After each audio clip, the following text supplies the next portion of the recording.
Toca Livros e Grupo Editorial Dracaena apresentam Natureza, de Ralph Waldo Emerson, narrado por Sidney Martinelli. Sobre o autor. Ralph Waldo Emerson nasceu em 25 de maio de 1803 em Boston e foi um famoso escritor, filósofo e poeta americano. Juntamente com Thoreau, é considerado um dos pais do transcendentalismo. Ele é considerado como um dos mais influentes filósofos e pensadores americanos. Suas viagens o fizeram conhecido e amado por figuras importantes como Thomas Carlyle, William Wordsworth, entre outros. Natureza é um dos seus ensaios mais aclamados e é considerado um dos mais importantes trabalhos do transcendentalismo e do movimento naturalista. Morreu em 27 de abril de 1882 em sua casa em Concord, Massachusetts, nos Estados Unidos. Por Léo Cades, autor de Pardais na Chuva. Introdução. Nossa era é retrospectiva. Constrói sepulcros aos antepassados, escreve biografias, histórias e criticismo. As gerações anteriores olhavam Deus e a natureza cara a cara. Nós o fazemos através de seus olhos. Por que não desfrutaríamos também de uma relação original com o universo? Por que não haveríamos de ter uma poesia e uma filosofia que sejam fruto de nossa própria descoberta e não da tradição, e uma realidade que nos seja revelada em lugar de ser a história daquela que foi revelada a eles? Respaldados por um tempo em meio à natureza, cujos transbordantes fluxos de vida nos rodeiam e permeiam, e incitados pelos poderes que nos fornece para atuar em harmonia com ela, por que exumar os ossos secos do passado e submeter essa geração a um baile de máscaras tiradas do seu armário velho? O sol brilha também hoje. Ainda há lã e linho nos campos. Há novas terras, novos homens, novas ideias. Permitam que busquemos nossas próprias obras e leis e cultos. Indubitavelmente, não temos perguntas irrespondíveis. Devemos confiar na perfeição do que foi criado e saber que, seja qual for a curiosidade que a ordem das coisas desperte em nossas mentes, a própria ordem das coisas poderá satisfazê-la. A condição de cada homem é a solução em hieróglifos às questões que ele mesmo formularia.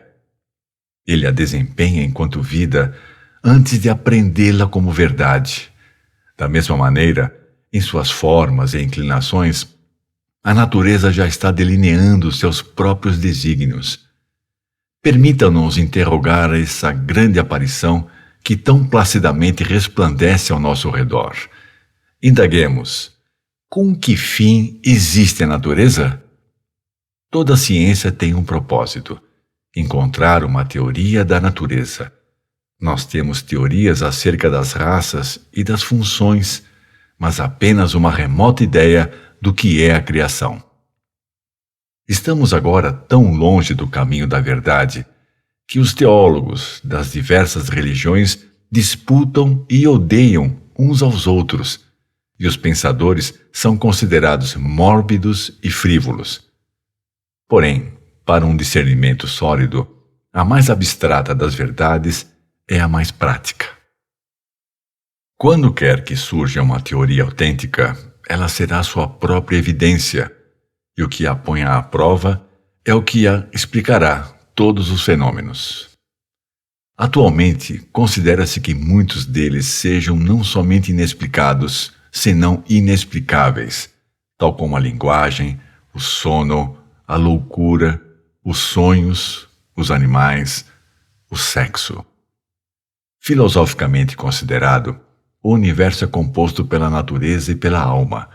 Logo, falando estritamente, tudo que é distinto de nós, tudo que a filosofia distingue como não eu, ou seja, a natureza e a arte, o resto dos homens, e meu próprio corpo deve ser classificado sob esta denominação: natureza.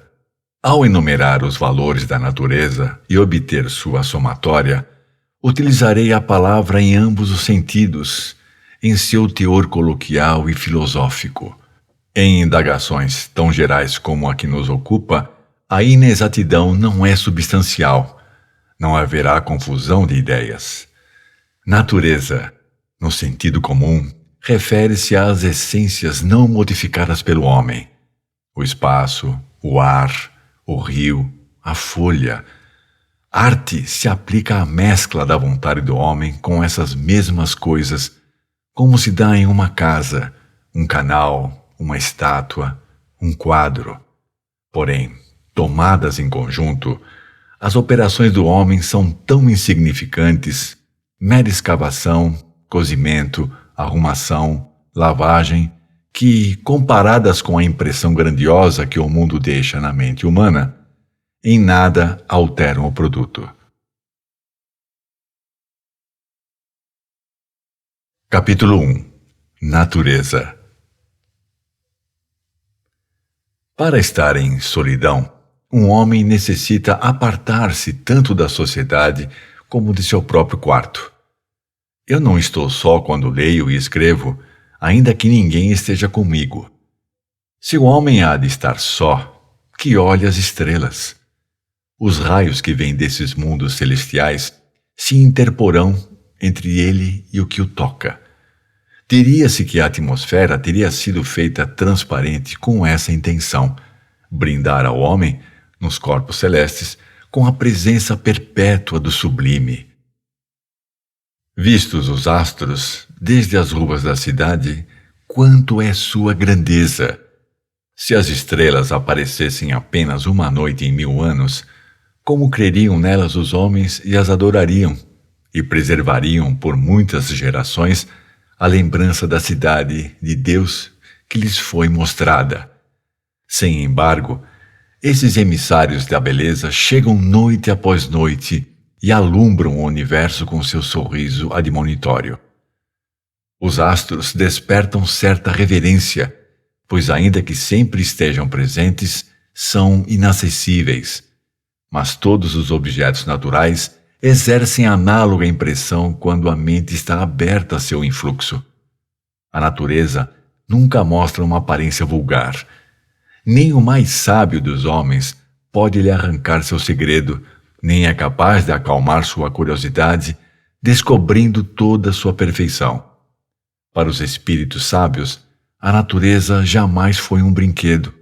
As flores, os animais, as montanhas refletiram a sabedoria de seus melhores anos, tal como haviam deleitado a simplicidade de sua infância. Quando falamos de natureza deste modo, temos em mente um sentido diverso, sobretudo poético. Queremos significar a impressão global que causam os múltiplos objetos naturais. Isso é o que distingue o pedaço de pau, que tem diante de si o lenhador, da árvore do poeta. A encantadora paisagem que contemplei esta manhã é composta indubitavelmente de umas 20 ou 30 fazendas. Miller é dono daquele campo, Locke daquele, e Manning do arvoredo mais adiante. Porém, nenhum deles possui a paisagem. Há uma qualidade no horizonte da qual nenhum homem é dono. Só o que é aquela cuja visão pode integrar todas as partes, vale dizer, o poeta. É a melhor parte das fazendas desses homens e, no entanto, seus títulos de propriedade não lhes dão direito sobre isso. Para falar francamente, poucos adultos são capazes de ver a natureza. A maioria das pessoas não vê o sol. Ao menos, tem uma visão muito superficial dele. O sol ilumina unicamente o olho do homem, mas resplandece e contrapartida no olho e no coração do menino.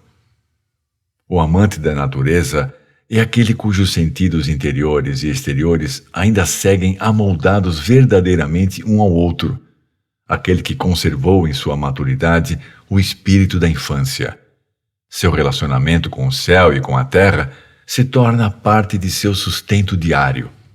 Em presença da natureza, um deleite selvagem flui através do homem, a despeito de seus infortúnios reais. A natureza diz: eis aqui a minha criatura, e apesar de suas impertinentes aflições, comigo estará contente. Não só o sol e o verão, senão cada hora e cada estação do ano, rendem seu tributo de prazer. Cada hora e cada mudança correspondem a um distinto estado mental, desde o meio-dia sufocante até a tenebrosa meia-noite. A natureza é um cenário que se adapta igualmente bem a uma peça cômica ou trágica. Quando alguém está são, o ar é um licor de incríveis virtudes.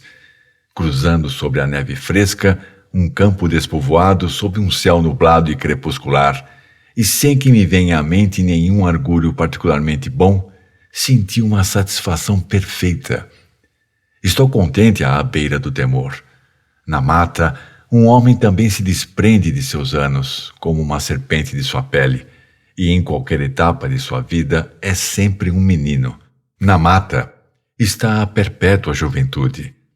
Nessas plantações de Deus reinam a santidade e o decoro, luzem as galas e os atavios de um festival perene, e o visitante não vê como poderia se cansar de tudo aquilo nem em 1000 anos. Na mata, retornamos à razão e à fé. Ali sinto que nada haverá de acontecer-me na vida, nenhuma desgraça, nenhuma calamidade que não danifique minha vista, sem que a natureza o possa curar. De pé sobre a terra nua, banhada minha fronte pelo ar leve e erguido ao espaço infinito, todo mesquinho egoísmo se dilui. Me converto em um globo ocular transparente. Nada sou, tudo vejo. As correntes do ser universal me circulam. Sou uma porção de Deus. O nome do meu amigo mais íntimo me soa então estranho e acidental. O sermos irmãos, o sermos conhecidos, o ser amo ou ser servo é uma minúcia e uma moléstia. Sou o amante de uma beleza incontível e imortal. Nos lugares silvestres encontro algo mais caro e próximo a mim do que nas ruas ou povoados. Na paisagem tranquila e especialmente na distante linha do horizonte, o homem contempla algo tão belo como sua própria natureza. O maior deleite que os campos e os bosques comunicam é a sugestão de uma oculta relação entre o homem e os vegetais. Não estou só, nem ignorado. Fazei-me sinais e eu lhes respondo. O balanço das ramas em meio à tormenta é para mim novo e antigo. Toma-me de surpresa e, apesar disso, não me é desconhecido. Seu efeito é semelhante ao do alto pensamento, ou à emoção sublime que me invade quando julgo que estou raciocinando com acerto, ou que estou trabalhando corretamente.